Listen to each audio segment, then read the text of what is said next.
For materials, you're going to need baseball caps. I thrifted these years ago, like back when I was in high school, and I haven't worn them in like the past few years. Regardless, I still like the design elements. Like I love the color blocking of the first hat, and the white hat is a nice neutral that would pair well with a lot of outfits, and I love the color of the embroidery as well. I also decided to add some ribbon. I had these scraps lying around that I never got around to using, so we'll be using them today. Some plastic toys.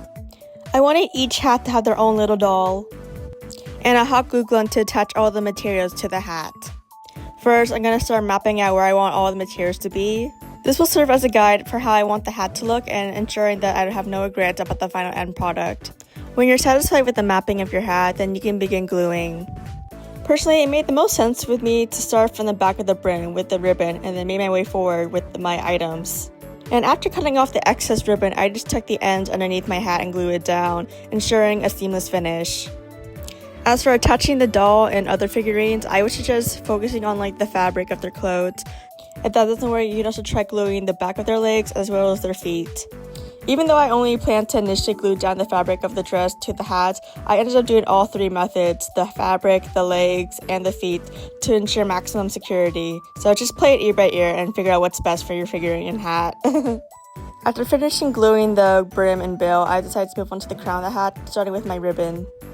Lastly, I started gluing these random rings I got from a civilian family circus toy kit.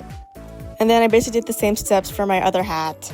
However, I admit, I was struggling with my mini Lala Loopsy doll. She's all plastic, so there's no fabric for me to easily attach to the hat.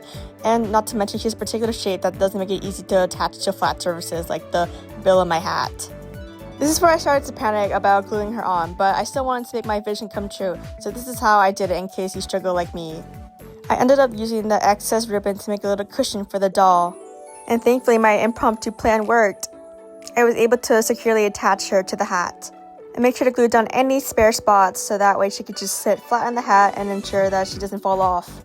And these are how the hats turned out. Oh my gosh, I'm obsessed. I'm really happy with how they turned out. I like to think each hat tells a story.